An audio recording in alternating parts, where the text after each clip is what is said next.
Sometimes the most catastrophic events begin with the smallest spark, a single decision, a missed opportunity, a letter never sent, or a bullet fired in a city most of the world had never heard of. This is the story of how a political assassination in a Balkan capital became the trigger for a war that would consume continents, redefine empires, and slaughter a generation. It's the story of the summer of 1914, a season that began in peace and ended in fire. But to understand how a world war starts, you must look beyond the gunshot. You must look at the documents, the telegrams, the secret promises, and the fatal arrogance of men who believed they could control the chaos they were about to unleash. This is not just a story of war, it's a story of a diplomatic game played with human lives as chips, where the first domino was tipped by a teenager with a pistol, and the last fell on the graves of millions.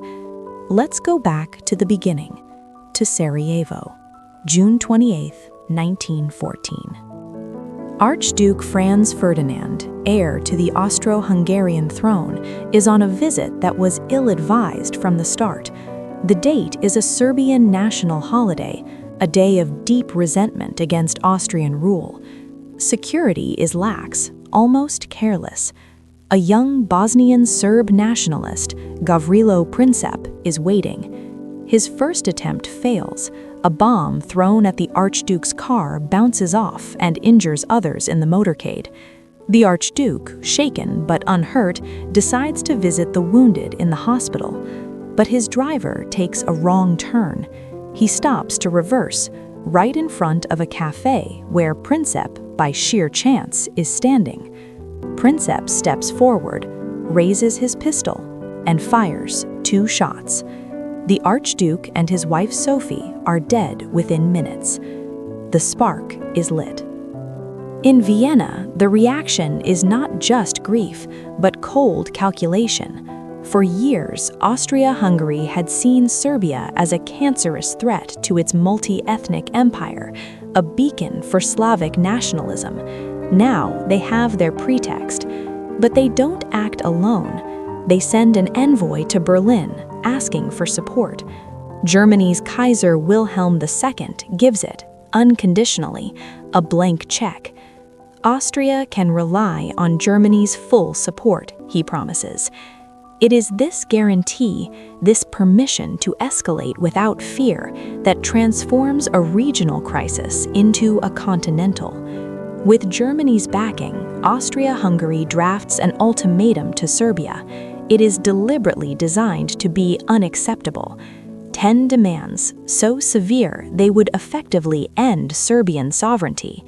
Serbia, desperate to avoid war, accepts 8 of them. They agree to suppress anti-Austrian propaganda, to dismiss officers involved in the plot, to allow Austrian officials to assist in the investigation. But they cannot accept the 2 core demands: that Austrian police operate freely on Serbian soil, and that Serbian officials be tried in Austrian courts.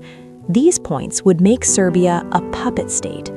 Serbia suggests submitting the remaining disputes to international arbitration at The Hague. It is a reasonable, diplomatic counteroffer. Austria-Hungary rejects it outright. They are not interested in compromise. They want war. On July 28th, exactly 1 month after the assassination, Austria-Hungary declares war on Serbia. Russia, seeing itself as the protector of the Slavs, mobilizes its army to defend Serbia. Germany, bound by treaty to Austria-Hungary and fearing a 2-front war, issues an ultimatum to Russia to stop mobilizing. Russia refuses.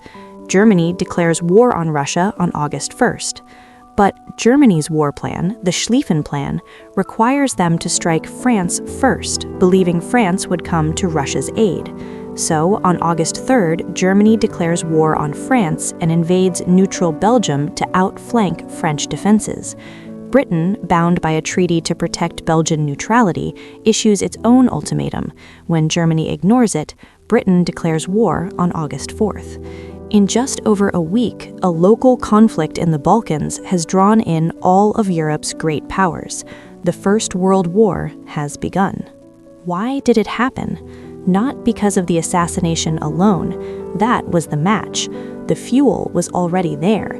Imperial rivalries, arms races, nationalist fervor, and a web of alliances that turned a local fire into a continental inferno. But perhaps the deepest reason was a failure of imagination. The leaders of Europe, the Kaisers, the Tsars, the prime ministers, believed in short, decisive wars. They thought the conflict would be over by Christmas. They did not foresee the trenches, the machine guns, the poison gas, the millions of dead. They did not foresee that the world they knew would end in the mud of Flanders and the snow of the Eastern Front. They gambled with history and lost, and the bill was paid by a generation that never came home. This is the untold mechanics of the July crisis, not a simple story of cause and effect, but a slow-motion catastrophe driven by documents, deadlines, and the deadly certainty of men who thought they could control the avalanche they started. The war that began with a wrong turn in Sarajevo ended with maps redrawn, empires dissolved, and a bitterness that would fuel an even greater war 2 decades later. Sometimes the smallest spark is all it takes to burn down the world.